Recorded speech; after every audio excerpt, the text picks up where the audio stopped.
أعوذ بالله من الشيطان الرجيم.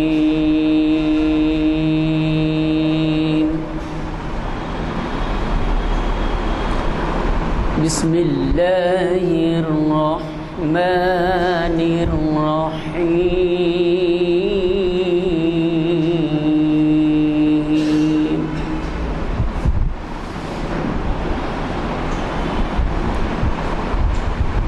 يا أيها الذين آمنوا لا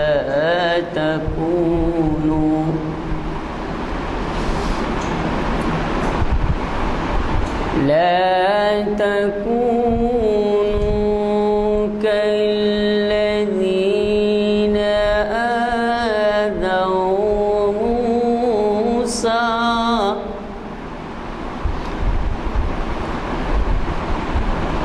لا تكونوا كالذين آذوا موسى فبرأه الله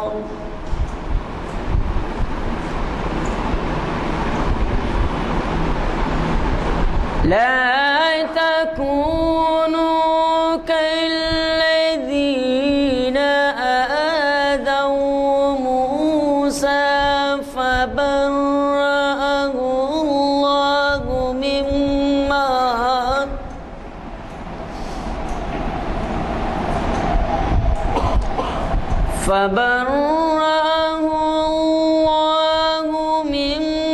مما قالوا وكان عند الله وجيها.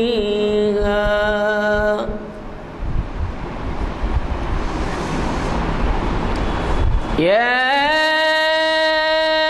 أيها الذين آمنوا اتقوا الله وقولوا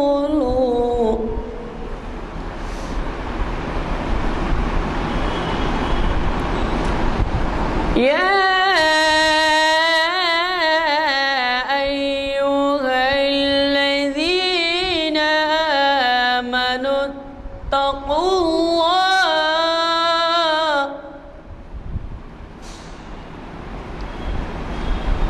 آمنوا اتقوا الله وقولوا قولا سديدا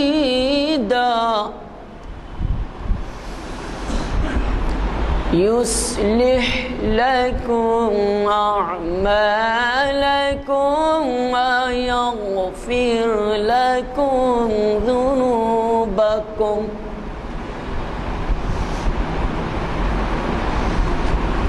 ومن يطع الله ورسوله فقد فاز فوزا عظيما.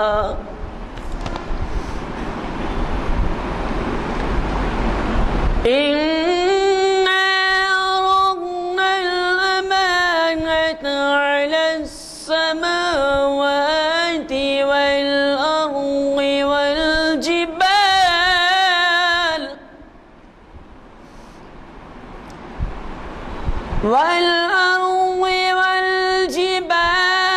فأبين أن يحملنها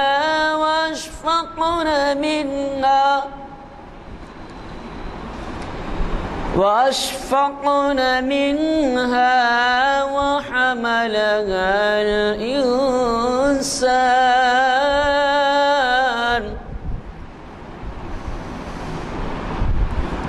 إنه كان ظلوما جهولا.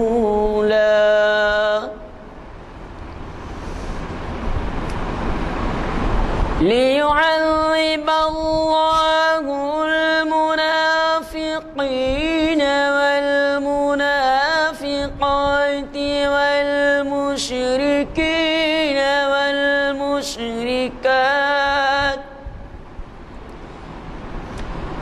وَيَتُوبَ اللَّهُ عَلَى الْمُؤْمِنِينَ وَالْمُؤْمِنَاتِ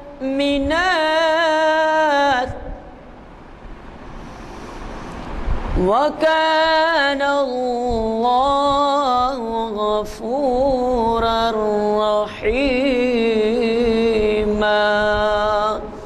صدق اللہ العظیم محمد نصلی علی رسول الکریم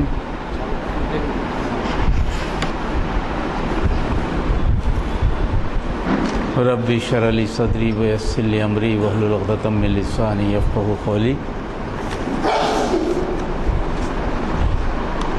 محترم سامعین کرام، آج کا جو عنوان چننے کے لیے کہا گیا تھا تو حالات کے اعتبار سے میں نے سمجھا کہ ضرور اس پر بات ہونی چاہیے۔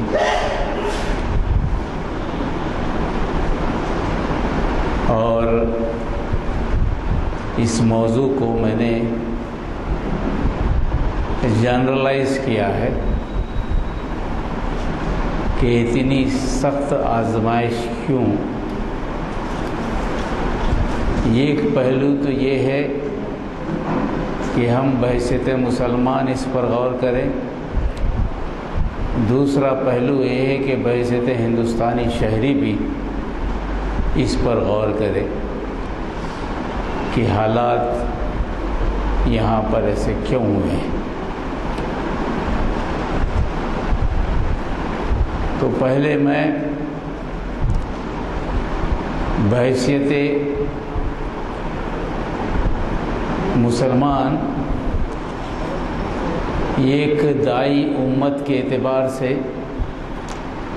اس پر غور کرنا مناسب سمجھتا ہوں کہ اب ہم اپنے حالات پر ذرا غور کریں، پھر اس کے بعد دوسرے پہلو پر کہ اس کی وجوہات کیا ہیں، اس کا تدارک کیسے کیا جائے۔ مومن اور ایمان کے تقاضے پر قرآن مجید نے جو بات کہی تھی وہ یہ ہے کہ تمہارا مقابلہ بحیثیت حزب اللہ، حزب الشیطان سے ہے۔ ایک طرف اللہ کی جماعت ہوگی تو دوسری طرف شیطان کی جماعت ہوگی، اور تمہیں دنیا میں بھیجا جا رہا ہے وہ کام کرنے کے لیے جو اللہ نے تمہیں دیا ہے، وہ ذمہ داری تمہیں نبھانی ہے، اور تم تک انبیاء کے ذریعے وہ ہدایت پہنچا دی جائیں گے جو اللہ کی پسند ہے اور ناپسند دونوں کو بتاتی ہیں۔ اور یہ بات بھی کہی گئی تھی کہ یہ مقابلہ اتنا آسان نہیں ہے جتنا تم سمجھتے ہو، کیونکہ ہر بار تمہارے دل میں جو خواہشات رکھی گئی ہیں شر کی شکل میں، جو ہدایت رکھی گئی ہے خیر کی شکل میں، یہ دونوں کے درمیان ہمیشہ جنگ چلتی رہے گی۔ یہ تو انفرادی معاملہ ہے۔ اجتماعی معاملہ جب ہو، جب تم ایک قوم کی حیثیت میں سامنے آؤ تو ایک دوسری قوم بھی تمہارے مقابل رہے گی، وہ کبھی یہ برداشت نہیں کرے گی کہ جو کچھ ہدایتیں اللہ کی طرف سے تم ان پر عمل پیرا ہو اس پر چلتے رہو اور اللہ کو راضی کرتے رہو۔ اسی چیز کو سورہ توبہ میں، جو ایسا سورہ جس پر بسم اللہ نہیں ہے، جس کو کہا جاتا ہے کہ عمل کرنے کے لیے ایک ہدایت نامہ اللہ نے قرآن کو نازل کرنے کے بعد ہم کو جو دیا ہے وہ توبہ، یعنی پلٹ کر آنا اللہ کی طرف، پھر پلٹ کر آنا، پلٹ کر آنا۔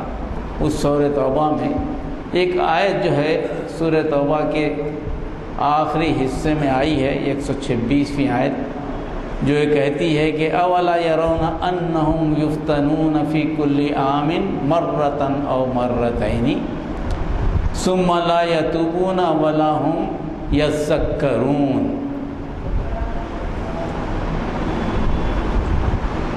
یہ بڑی اہم آیت ہے مسلمانوں کو بحیثیت انفرادی طور پر، اجتماعی طور پر غور و فکر کی۔ اس میں بات یہ کہی ہے کہ کیا یہ لوگ نہیں دیکھتے ہر سال ایک یا دو مرتبہ یہ آزمائش میں ڈالے جاتے ہیں، مگر اس پر بھی نہ وہ توبہ کرتے ہیں نہ ہی سبق لیتے ہیں۔ یعنی ایمان کی کسوٹی جب اللہ پر ایمان لائے تو اس کا ثبوت بھی دینا پڑے گا۔ دعوی ایمان خالی نہیں چلے گا، قولی نہیں چلے گا، عملی طور پر ثابت کرنا پڑے گا۔ آپ کی خواہشات نفسانی کو قربان کرنا پڑے گا، آپ کے مال کو قربان کرنا پڑے گا، آپ کی جان کو قربان کرنا پڑے گا۔ ایسے حالات پیدا ہو جائیں گے تنگ، جن میں زندگی گزارنا مشکل ہو جائے، اس کے باوجود بھی اللہ پر یقین رکھ کر اللہ کی نصرت کا انتظار کرنا پڑے گا۔ تب جا کر اللہ کی مدد آئے گی، جب جا کر یہ ثابت ہوگا کہ تمہارا دعوے ایمان صحیح ہے۔ اگر بھٹک جاؤ، اگر پسے جاؤ تو یہ مان لیا جائے گا تو تم زبان سے جو کہتے ہو اسے دل پہ یقین نہیں کرتے، تم خدا پہ توکل کا تو وعدہ کرتے ہو مگر خدا پر توکل کرنے کے جو وجوہات ہیں، جو ذرائع ہیں، اس کو استعمال نہیں کرتے۔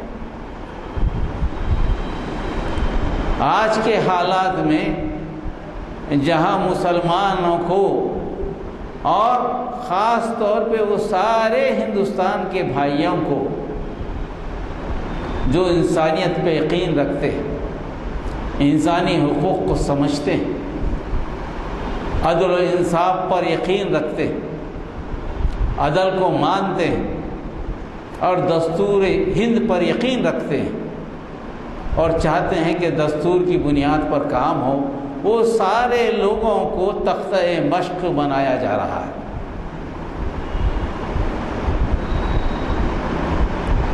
اور ہم کو اس لیے آگے کیا جا رہا ہے کہ ہم کو آگے کرنے سے ان کے درمیان اتحاد قائم ہوگا۔ کوئی ایک مشترکہ دشمن سامنے ہو تو اپنے درمیان جو اختلافات ہیں اس کو دور کرنے کے لیے اس کا حوالہ دیا جائے گا، اس کو ڈرایا جائے گا، یہ چیز پیش کی جائے گی۔ اور آپ کو یہاں تک زندگی میں کبھی نہیں ہوا، کبھی سوچے بھی نہیں تھے کہ آپ کی شہریت کے مسئلے بھی اٹھ جائیں گے۔ آپ ہندوستانی شہری ہیں یا نہیں ہیں، اس کے ثبوت بھی مانگے جائیں گے، اس کے لیے حدود طے کیے جائیں گے کہ ان کی شہریت کہاں سے شروع ہو، 1951 سے شروع ہو یا 1971 سے شروع ہو، اور جو شہریت میں نہیں بیٹھتے وہ غیر ملکی کہلائیں گے۔ جس طرح 50 لاکھ سے زیادہ آسام میں لوگ، جس میں ہندو بھی ہیں، مسلمان بھی ہیں، مختلف شہری ہیں، اس قانون کے نظر ہیں، جن کی زندگی ایک ٹینٹ میں گزر رہی ہے، ویسے ہی حالات سارے ہندوستان میں پیدا کرنے کی کوشش کی جا رہی ہے تاکہ وہ سارے لوگ جو ایک نظریے کو نہیں مانتے، جو ایک نظریے کو پسند نہیں کرتے، وہ سارے کے سارے ایک ہی لگام سے ہانکے جائیں اور ان کی شہریت کو چھین لیا جائے، ان کی زندگی ایسی بنا دیا جائے جیسے جانوروں کی سی زندگی ہے، ان کے حقوق سلب کر لیے جائیں۔ گو کہ ایک آزمائش، بہت بڑی آزمائش ہندوستان میں آ گئی ہے، جس کے تعلق سے شاید دستور بنانے والے بھی نہیں سوچے ہوں گے اور نہ سمجھے ہوں گے، مگر آج کے حالات اسی پر غمازی کرتے ہیں۔ مگر اس کا ذمہ دار کون ہے؟ اب یہ بات سوچنے کی۔ بحیثیت مسلمان میں اپنے آپ کو اس کا زیادہ ذمہ دار سمجھتا۔ میں اپنے ان بھائیوں کو جن کی جو تکلیف میں گزر رہے ہیں، جو عدل و انصاف پر ایمان رکھتے ہیں، جو انسانی حقوق کو مانتے ہیں، باوجود ان کو تکلیف ہو رہی ہے، ان کے گھر بھی لوٹے جا رہے ہیں، ان کی زندگیاں بھی دو بھر کی جا رہی ہیں۔ ہم اکیلے ہی نہیں ہیں، مگر ان کی ان حالات کی وجوہات بھی میں اپنے آپ کو سمجھتا، اس لیے کہ ہم نے اپنے دین کو سمجھا ہی نہیں۔ اسلام کے معنی سمجھنے میں ہم بڑے کوتاہی کرتے رہے۔ ہم اسلام کو کمیونٹی بیس مذہب سمجھے، ایک طبقے کا مذہب سمجھے، اسلام کو انسانوں کا مذہب نہیں سمجھے، اسلام کو مسلمانوں کا مذہب سمجھے۔ اور یہ پیغام جو سارے انسانوں کے لیے آیا تھا، اس کو ایک فریق، ایک طبقے کے حد تک محدود کر ہم خوش ہوتے رہے کہ ہم مسلمان ہیں، اب ہمیں اللہ کی جنت مل جائے گی، ہم کامیاب ہو جائیں گے۔ یہ بڑی غلط فہمی ہماری رہی، جس کو نہ صرف ہم بھگت رہے ہیں بلکہ ہماری وجہ سے دوسری قوم بھی بھگت رہی ہے۔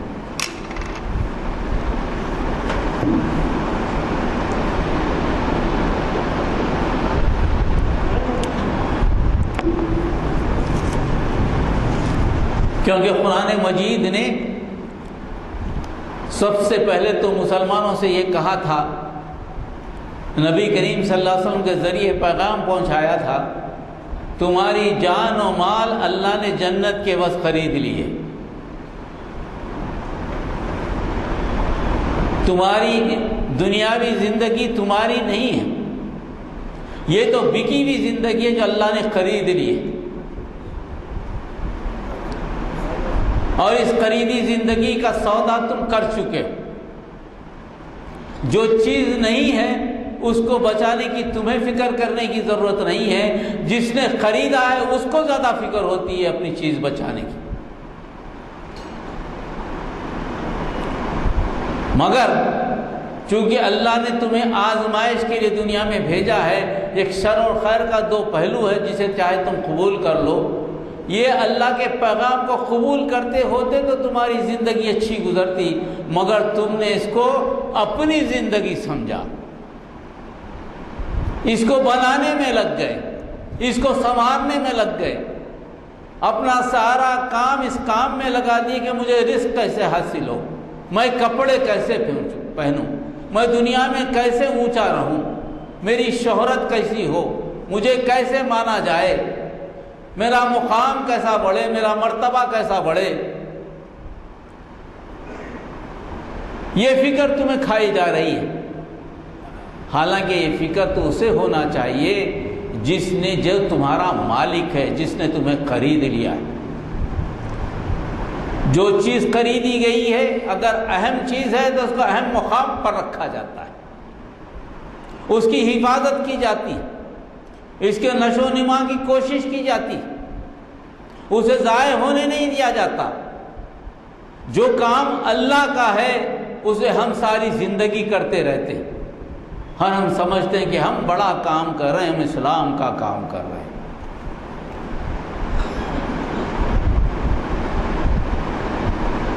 یہ بڑا دھوکہ ہم نے کھایا ہے،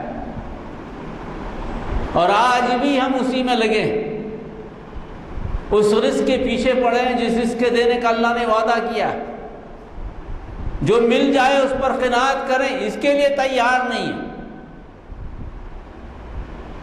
یہ چند روزہ زندگی جو ختم ہو جائے گی، اور زندگی کا کوئی بھروسہ نہیں کہ کب مر جائے، کب تک زندہ رہے، کوئی بھروسہ نہیں، مگر اس زندگی کو ایسے جی رہے ہیں جیسے کہ موت آئے گی ہی نہیں۔ یہ وہ بیماری ہے جسے نفاق کہا جاتا ہے، جسے منافقت کہی جاتی ہے۔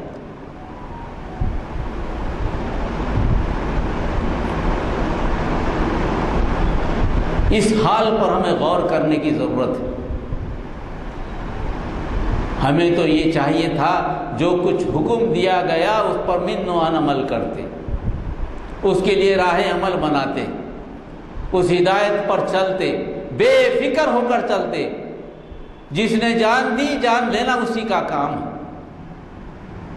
موت سے بے خوف ہوتے، کسی انسان کے خوف سے پریشان نہیں ہوتے، نہ زندگی کے مصائب سے پریشان ہوتے، نہ آنے والے مستقبل کی فکر کھائی جاتی، بے پرواہ ہوتے اپنی زندگی سے۔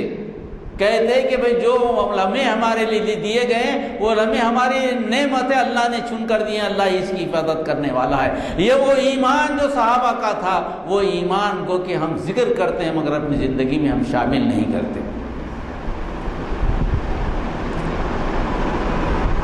جب کڑی آزمائش آتی ہے تو یہ یاد دلانے کے لیے آتی کہ دیکھو تم اس راستے سے بھٹک رہے ہو جس راستے کو چلنے کی تم کو ہدایت دی تھی، ابھی وقت ہے۔ آزمائش بھی اللہ کی مہربانی ہے، اللہ آپ سے محبت کرتا ہے اس لیے آزمائش میں ڈالتا ہے کہ سنبھل جا۔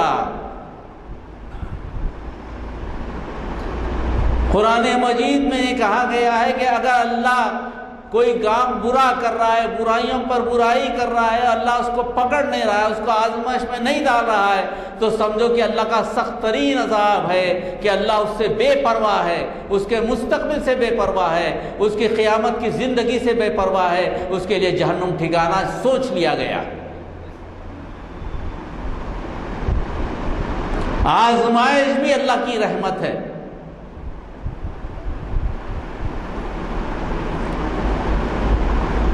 تو یہ زندگی ہماری اور آج کے حالات بھی ہمارے لیے اللہ کی رحمت سے کم نہیں ہے۔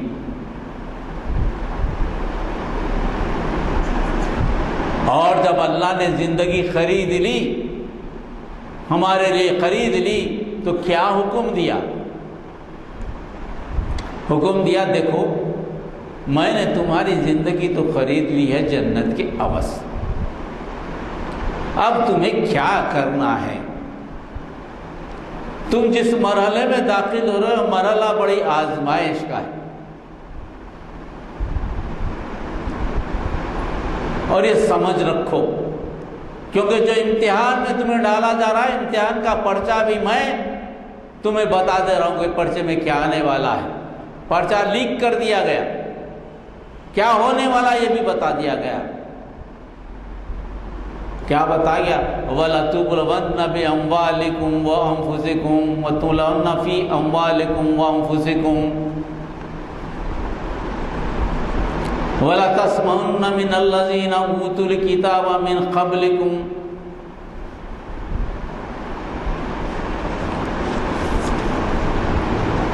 وَلَتَسْمَعُنَّ مِنَ الَّذِينَ أُوتُوا الْكِتَابَ مِنْ قَبْلِكُمْ وَمِنَ الَّذِينَ أَشْرَكُوا أَذًى كَثِيرًا وَإِن تَصْبِرُوا وَتَتَّقُوا فَإِنَّ ذَلِكَ مِنْ عَزْمِ الْأُمُورِ۔ یہ آپ کے لیے پیغام دے دیا گیا۔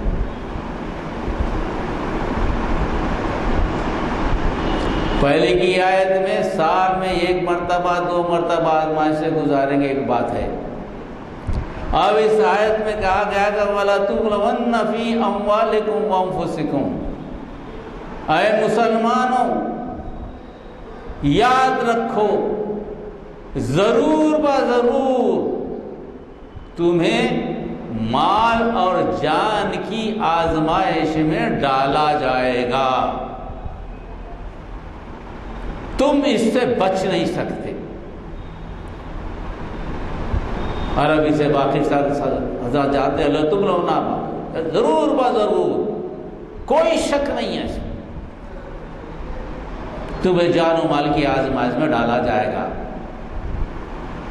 پہلے تو جان و مال خریدنے کی بات کر لی گئی، پھر یہ حکم دیا جا رہا ہے، بندے کو سمجھایا جا رہا ہے کہ اس کی فکر مت کر، تجھے ڈالا جائے گا مگر فکر مت کر۔ اس کے بعد کہا گیا وَلَتَسْمَعُنَّ مِنَ الَّذِينَ أُوتُوا الْكِتَابَ مِنْ قَبْلِكُمْ۔ تمہاری زندگی ایسی زندگی نہیں ہوگی کہ بہرحال امن سے گزر جائے، ایسا نہیں ہوگا۔ تم سے پہلے جن کو کتابیں دی گئی تھی ان سے وہ من الذین اشرکوا جو شرک اپنے مشرک ہیں ان سے تمہیں سخت ترین اذیتیں ملیں گی، سخت ترین اذیتیں ملیں گی، سخت ترین آزمائش ملے گی۔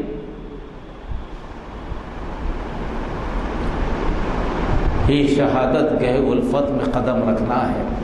لوگ آسان سمجھتے ہیں مسلمان، جنت چھپی کے نہیں ملے گی۔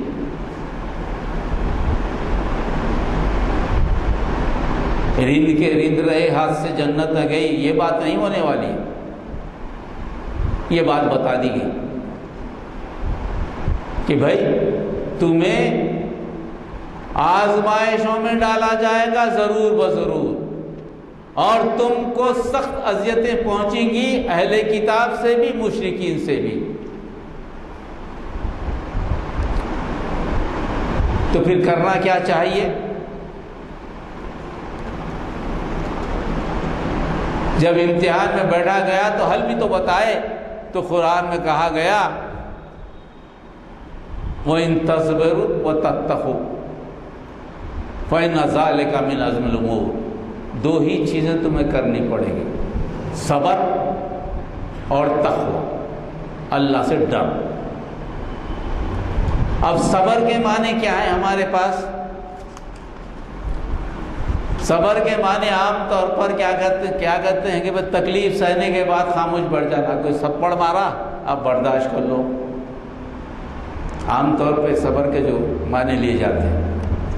قرآن نے صبر کے یہ معنی نہیں دیے۔ قرآن نے کہا کہ جو تمہیں حکم دیا گیا ہے، جو کرنے کا حکم دیا ہے کہ ان سے مقابلہ، اس آزمائش سے کیسے گزرنا، اللہ پر یقین کیسے رکھنا، نمازوں کو کیسے پڑھنا، معاشرے کو کیسے قائم کرنا، معاشرتی زندگی کو کیسے گزارنا۔ اگر ان کے پاس وسائل و ذرائع ہے تو تمہارے پاس بھی وسائل و ذرائع ہو۔ شیطان کی جماعت تو سب رکھتی ہے مگر اللہ کی جماعت کے پاس کچھ بھی نہیں ہے، ایسا کیسا ہو سکتا ہے؟ دنیا تو اللہ کی بنائی ہوئی ہے، تم کو پورا حق ہے کہ ان سے زیادہ وسائل و ذرائع جمع کرو، ان سے زیادہ علم تم حاصل کرو، ان سے زیادہ قوت تمہاری ہو، ان سے زیادہ جو ہے نا آپ کو سائنس کے معلومات تم کو ہو، دنیا میں تم کسی سے پیچھے نہ ہو۔ صبر کا مطلب یہ۔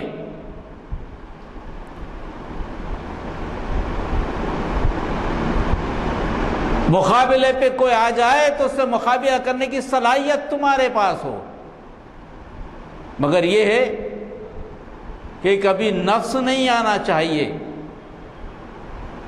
زیادتی نہ ہو، اس سے حسد جلن نہ ہو۔ جتنا تم پر کیا گیا اتنا ہی بدلہ لینے کے تم ذمہ دار ہو۔ جتنے وسائل و ذرائع اس نے استعمال کیے اتنے وسائل و ذرائع استعمال کر سکتے ہو۔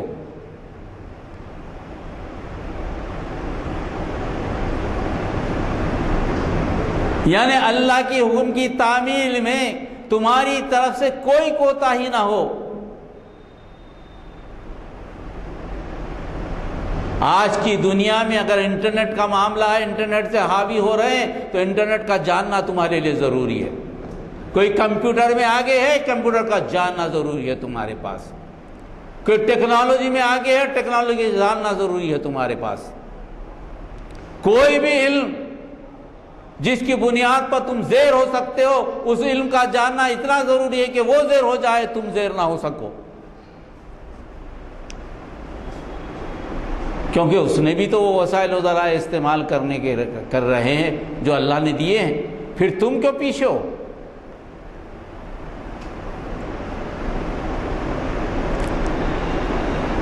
میدان کارزار میں بھیجا گیا تو پوری چیزیں سامنے رکھ دی گئی کہ تیاری ایسی ہو کہ وہ تیاری سے لوگ یہ سمجھیں کہ تمہیں کم تر نہ سمجھے، ان کے خوف کے بجائے تم انسانی اعتبار سے انسانوں کا خوف ان میں پیدا کرو۔ یہ بات کہی گئی، اور اس کے لیے قربانیوں کی ضرورت ہے۔ مگر جب ہم اپنے ماحول کو دیکھتے ہیں، اس آزمائش کے درمیان اپنے ماحول کو دیکھتے ہیں، تو ایسا محسوس ہوتا ہے کہ ہم اس کو سمجھنے میں بہت بڑی غلطی کر رہے ہیں۔ ایسے حالات بوسینہ میں بھی آئے تھے، ایسے حالات دنیا کے کئی حصوں میں آ رہے ہیں، اور اللہ تعالیٰ کی مدد اس وقت تک نہیں آتی جب یکسو ہو کر اللہ کی طرف مکمل طور پہ سرنڈر نہ کر دے۔ مدد نہیں آتی اللہ کی، نفاق کی مدد نہیں کرتا اللہ، قول و عمل اور فرق کو محسوس کرنا پڑتا ہے۔ اور ان حالات میں سب سے آگے رہنے والے لوگ جن کا تذکرہ اس آیت میں ہے وہ یہ ہے کہ وہ لوگ جو سمجھتے ہوں ان حالات کو وہ آگے آئیں۔ اس کا تذکرہ کرتے قرآن میں ایک جگہ بنی اسرائیل کی بگاڑ کی جو کیفیت بیان کیا اللہ تعالیٰ، اس میں کہا کہ بنی اسرائیل کے بگاڑ کی سب سے بڑی وجہ تھی کہ جن کے پاس علم تھا وہ سدھار کی کوشش نہیں کرتے رہے، برائیوں کو دیکھتے رہے، برائیوں کو دور کرنے کی کوشش نہیں کرتے رہے۔ رسول اکرم صلی اللہ علیہ وسلم نے بیان کیا اس کو، بنی اسرائیل کی بگاڑ کی ابتدا یہ ہوئی کہ جب عوام میں بگاڑ پیدا ہوا تو علماء نے اسے روکا۔ جب روکنے کے بعد بھی لوگ کرتے رہے تو علماء نے ان سے کنارہ کشی اختیار کرنے کے بعد ان کو برداشت کیا، بجائے اس کو برداشت کیا۔ جب برداشت کرتے رہے تو بولنے کی عادت چھوٹی، اور لوگوں نے یہ خیال کیا کہ جب عالم خاموش ہے، علماء خاموش ہے تو یہ چیزیں صحیح ہوں گی، ورنہ روکا جاتا تو برائی عام ہوئی اور نفاق بڑھا اور اللہ کا عذاب آیا۔ آج کے زمانے میں بھی یہ اہل علم کی ذمہ داری ہے کہ جو چیزیں عوام کو سمجھ میں نہیں آتی ان چیزوں کو سمجھ کر تیاری کرے، اور تیاری کر کے لاہ عمل لوگوں کے سامنے پیش کرے۔ ہندوستان کی خمیر ابھی مردہ نہیں ہے، میں سمجھتا ہوں کہ علماء کی ایک جماعت ضرور اس پر کام کر رہی ہوگی، یہ اس کی ذمہ داری، اور یہ وقت کا تقاضا بھی اس سے بچا نہیں جا سکتا۔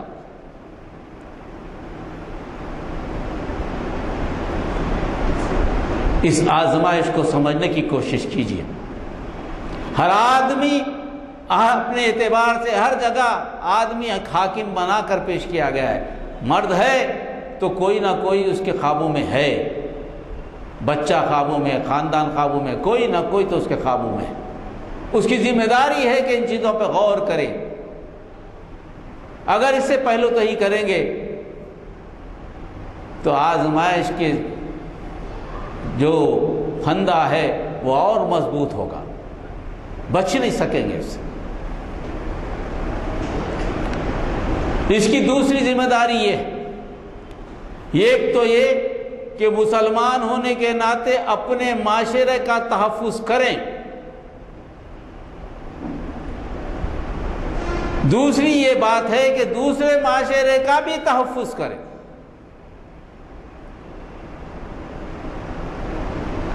آپ اس خیال سے، اس دھوکے سے نکلیے کہ ہم ایک کمیونٹی ہیں، ہندوستان کا مسلمان اقلیت میں ہے، یہ ایک اقلیتی گروہ ہے۔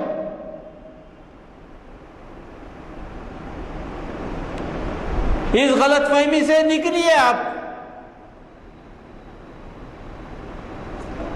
یہ غلط فہمی نفسیاتی طور پر آپ کو کمزور کر دے گی کہ ہم کبھی بھی غلبہ نہیں پا سکتے۔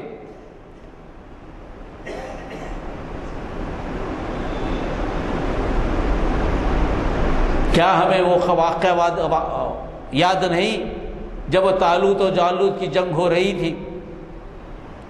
حضرت داؤد علیہ السلام طالوت کی طرف سے لڑ رہے تھے، جالوت کا ایک ذریعہ بڑا زبردست لشکر موجود تھا،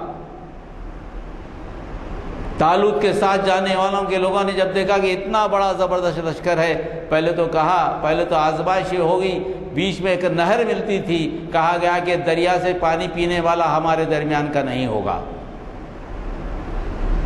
سخت پیاس تھی، لوگوں نے پانی پیا، اس کے باوجود وہ چھٹ گئے۔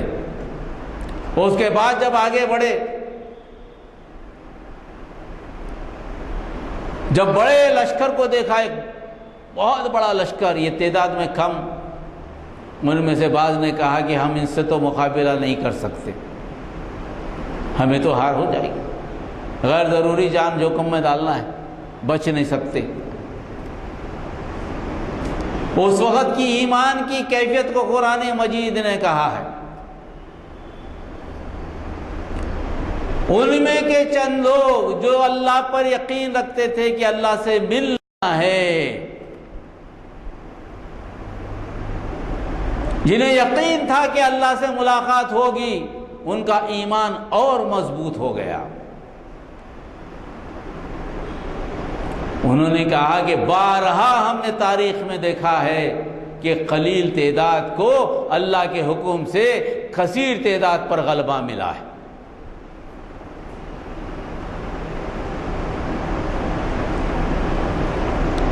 اللہ کی جماعت ہمیشہ خلیل نظر آتی ہے، مگر جس کے ساتھ اللہ وہ اکثریت میں ہوتا ہے یا آخرت میں ہوتا ہے،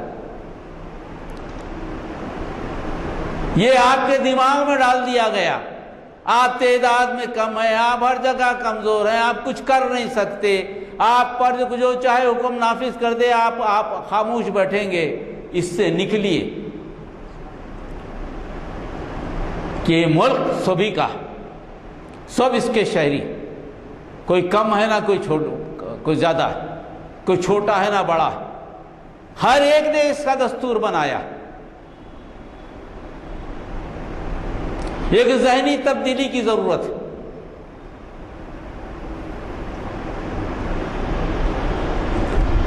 اس طرح سے جب آپ اپنی حفاظت کر لیں تو ایک ذمہ داری آپ کی یہ بنتی ہے، وہ حکم جو اللہ نے آپ تک پہنچایا، جو حق بات اللہ نے آپ تک پہنچائی ہے، اس کو دوسروں تک پہنچانے کی ذمہ داری بھی آپ ہی کی ہے۔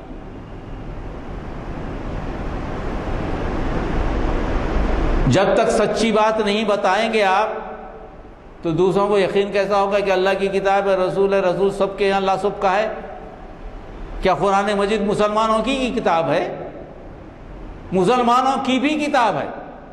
رسول اکرم صلی اللہ علیہ وسلم کا صرف مسلمانوں کے نبی ہیں؟ مسلمانوں کے بھی نبی ہیں۔ اللہ کیا مسلمانوں کا ہی ہے؟ اللہ مسلمانوں کا بھی ہے، سبھی کا ہے۔ اللہ نبی بھی سبھی کے ہیں، قرآن بھی سبھی کے۔ آپ کے پاس امانت ہے، یہ پیغام کیسے پہنچائیں گے آپ؟ کس بنیاد پہ پہنچائیں گے آپ؟ جب آپ میں ہمت ہوگی، جرت ہوگی تو پہنچائیں گے نا۔ جب خود آپ پس رہے ہیں، آپ کی شہریت ختم ہو رہی ہے، اسلام کے تعلق 3 طلاق کا مسئلہ آیا، اسلام غلط، پردہ کرنے کا حکم آیا، اسلام غلط۔ اسلام یعنی ایسا ہے کہ پارینہ مذہب ہے، ختم کر دینا چاہیے، ہم خاموش بیٹھے۔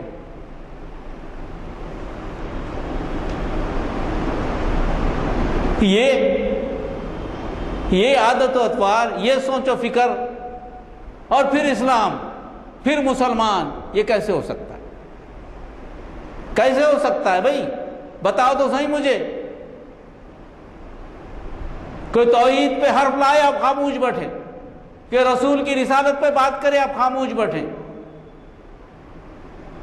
ارے آپ کے پاس دلیل نہیں ہے بات کرنے کے لیے، آپ کے پاس ثبوت نہیں ہے بات کرنے کے لیے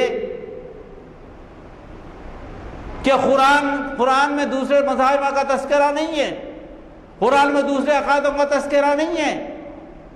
قرآن نے کیا کہا ہے ان عقائد کے تعلق سے؟ کبھی پڑھا ہے اس کو؟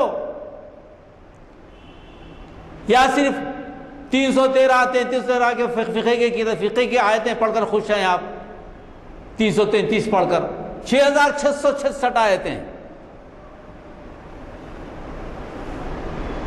قرآن کو اس کو مجموعی حیثیت سے پڑھیے کہ کتاب ہے، ام الکتاب ہے، سارے علوم اسی سے نکلے۔ یہ بات پہنچانی پڑے گی۔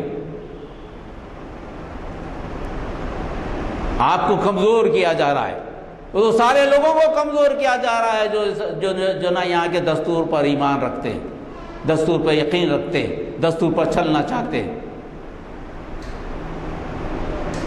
جس طرح جنگ آزادی میں مسلمانوں نے بڑھ چڑھ کر حصہ لیا، اس طرح اس دستور کی جنگ میں بھی ان کو حصہ لینا پڑے گا۔ خاموش بیٹھنے سے کچھ نہیں ہوگا، برداشت کرنے سے کچھ نہیں ہوگا، آپ کو دلائل کے ساتھ سامنے آنا پڑے گا۔ یہ خفا کھڑا کر دیا گیا ہے، آپ سمجھ رہے ہیں کہ ساری چیزیں وہی صحیح ہیں۔ معیشت تباہ و برباد ہے، انسان ایک دوسرے کا دشمن ہے، جب دیکھتا ہے تو ایک دوسرے کو دیکھتا ہے تو حسد سے دیکھتا ہے، مارنے توڑنے کی نیت سے دیکھتا ہے۔ سماج کا معاملہ یہ ہے، انسانوں کے درمیان محبت ختم ہو رہی ہے۔ اسلام تو پہلے انسان کی بات کرتا ہے نا، یا ایھا الانسان ہوتا نا، تو پھر انسان کا انس، محبت جس سے انسان بنا ہے، اس کو بتانے والے کون ہیں؟ اس کو سمجھنا پڑے گا۔ یہ بنیادی بات ہر مسلمان کو جاننا پڑے گا، دوسروں تک پہنچانا پڑے گا۔ نہیں جانیں گے، یاد رکھیے اندلس بھی ہے جس میں مسلمان تھے، اب نہیں ہے۔ اس کا یہ مطلب نہیں کہ ہندوستان سے مسلمان چلا جائے گا تو اسلام چلا جائے گا، ایسا نہیں ہوگا۔ آپ اپنی تقدیر آپ خود لکھیں گے۔ وَلَا تَزِرُ وَازِرَةٌ وِزْرَ أُخْرَىٰ، کوئی کسی کا بوجھ نہیں اٹھائے گا۔ اللہ نے وقت لایا ہے اس آزمائش کی گھڑی میں، تو اپنے آپ کو سمجھیے، قرآن کو سمجھیے، قرآن کے مطالبے کو سمجھیے، مسلمان کی حیثیت کو سمجھیے، اسلام کے معنوں کو سمجھیے۔ اسلام محبت سکھاتا ہے، امن سکھاتا ہے، مومن کا ناکام ہی امن ہے۔ تو یہ جب تک لوگوں میں نہیں پھیلائیں گے، آپ غلط فہمی کو دور نہیں کریں گے، کیسی ہوگی؟ یہ پہلے خود اپنے آپ کی اصلاح کی ضرورت ہے۔ یہ قومی طور پر جب مسلمان متاثر ہوتا ہے تو سمجھیے کہ ایک اجتماعی بیماری مسلمانوں کے معاشرے میں ہے۔ انفرادی بیماری ہوتی تو انہیں اکیلا متاثر ہوتا، جب اجتماعی طور پر کوئی آزمائش ہے تو مسلمانوں میں اجتماعی بیماری آ گئی ہے۔ سارے مسلمان مل کر غور کریں کہ ہمارے میں کیا بیماری ہے تو پتہ چلے گا کہ ان میں نفاق کی بیماری، منافقت کی بیماری، قول و عمل کا فرق، اسلام سے دوری، رسم و رواج ہندوانے، کون سی چیز ہے جو اسلام کی ہمارے پاس موجود ہے؟ غور کریں اس پر، وقت ہے۔ ایسا نہ ہو کہ آنے والی نسل ہم پر تانا کستی چلے جائے، ان کو موقع تھا آزمائش سے گزرے نہیں۔ اگر آج ہم مسلمان نہیں ہیں تو اس کی وجہ ہمارے باپ دادا ہے۔ ہر آدمی اپنی نسل کو مسلمان رکھنا چاہتا ہے، ہر مذہب والا اپنے مذہب پہ اپنی نسل کو رکھنا چاہتا ہے۔ کہیں ایسا نہ ہو کہ مسلمان اپنی نسل، آنے والی نسل اپنے آبا اجداد کو مسلمان یاد رکھے۔ ہماری غلطیوں کی وجہ سے یہ کہ ایک فرد کو سوچنے کی ضرورت ہے، علماء کو اس سے بات زیادہ سوچنے کی ضرورت ہے، جرأت سے سامنے آنے کی ضرورت ہے، حوصلے سے کام کرنے کی ضرورت ہے، قوم کو اٹھانے کا اور سارے ہندوستان کے معاشرے کو اٹھانے کی ضرورت ہے، علماء کو بھی۔ یہ وہ موقف، رسالت۔ اس کے بعد ایک دوسری بات میں آپ سے کرنا چاہتا ہوں، یہ تو اپنے مسائل، دوسرے مسئلہ ہے کہ ہم پہ ایسا کیوں کیا جا رہا ہے؟ حالانکہ ہم عملی طور پر اسلام پہ چلنے والے ثابت نہیں کر سکے، بحیثیت مسلمان اسلام کو پھیلانے والے ثابت نہیں کر سکے، بحیثیت ایمان رکھنے کے امن بنانے والے ثابت نہیں کر سکے۔ ہم پہ تو دہشت گردی کا لیبل ہے۔ کون سی ایسی چیز ہے جو ہم کو کہتی ہے کہ مسلمان ہے، ہم دوسروں سے ممیز ہیں؟ ایسا ثابت کرنے کی ہمارے پاس کوئی چیز ہے کیا؟ سب سے بڑا چور ہمارے پاس، سب سے بڑا سیاسی چور ہمارے پاس، سب سے بڑی جتنی برائیاں ہوتی ہیں ان میں ڈھونڈ لے مسلمان نمبر 1 آگے نہیں ہے کیا؟ حقیقت ہے۔ اس کے باوجود بھی پھر ہمارے پہ آفت کیوں؟ حالانکہ خاموش بھی بیٹھتے تو ہم تباہ و برباد ہو جاتے، کون پوچھنے والا تھا؟ بات یہ نہیں، بات یہ ہے اسلام ایک فطری مذہب ہے۔ توحید اللہ کو ایک ماننا، اللہ کی عبادت کرنا، بندوں کے حقوق ادا کرنا، یہ جو اصول ہیں یہ اصول فطری طور پر ساری انسانیت کے لیے راہ عمل ہے، راہ نجات ہے، راہ تسلیم ہے۔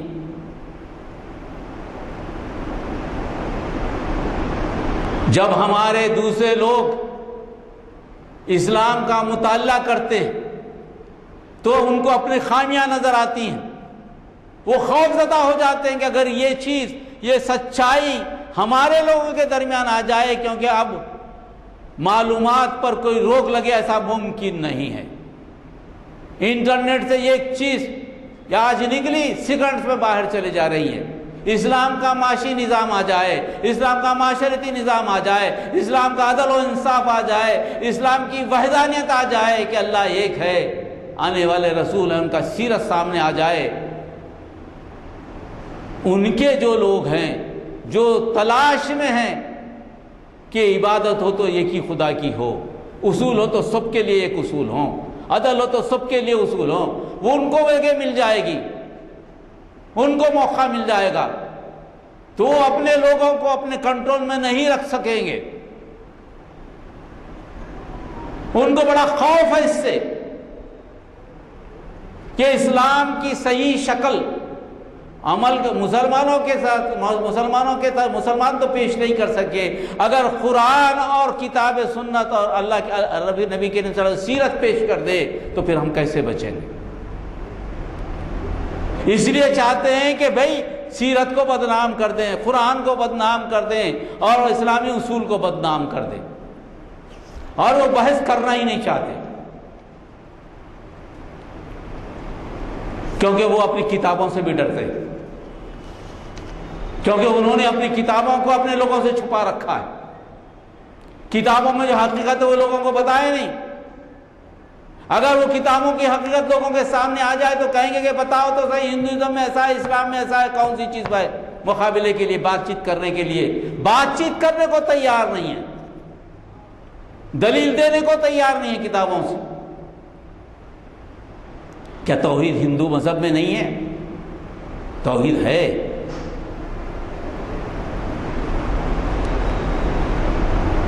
سارے اس کے پوجا کے باوجود بھی بے شمار دیوتاؤں کے بتوں اور مورتیوں کی پوجا کی جاتی ہے، مگر ایک ذات ایسی بھی ہے جس کو نہ تو مورتی ہے، نہ بت ہے، نہ کوئی تصویر ہے، اس ذات کو مختلف ناموں سے پکارا جاتا ہے ہندو مذہب کی اپنی کتابوں میں۔ اس کو کبھی بھگوان، ایشور، پرمیشور، مہاتما، برہما، اوم، ہے ان کی کتاب۔ یہ خدا کے الگ الگ نام ہے۔ بھگوان کا نام کیا ہے؟ بھج سے آیا، بھج اس کا مصدر ہے، یعنی بھجن، حمد و ثنا، اطاعت اور عبادت کے لائق ہستی۔ ایشور، پرمیشور، کائنات کا نظام چلانے والا، رکھوالی کرنے والا۔ مہا آتما، ایک ہی آتما اور کوئی دوسری آتما نہیں۔ برہما، خالق اور مالک۔ اوم، ان تمام ناموں کا مجموعہ جس کو لے کر ہر اچھا کام شروع کیا جاتا ہے۔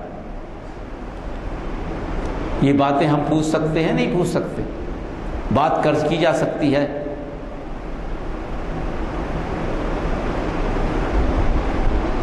بات کرنے کو تو موقوف ہے۔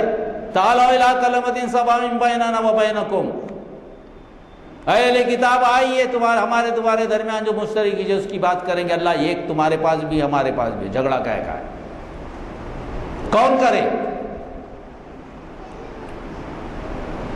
عبادت کرے کہ ہندوؤں کے بتاتا ہوں میں آپ کو، تفصیل میں نہیں جاتا، تفصیل میں پھر کبھی بات کروں گا، بتا دیتا ہوں ہم کو کیا کرنا ہے۔ ان سے بات کر لو، کس بات کی، کون سی بات کر رہا ہے؟ عبادت میں کیا ہے؟ ہندو عبادت، غور کریے، مسلمانوں کی عبادت، ان کی عبادت، پرارتھنا،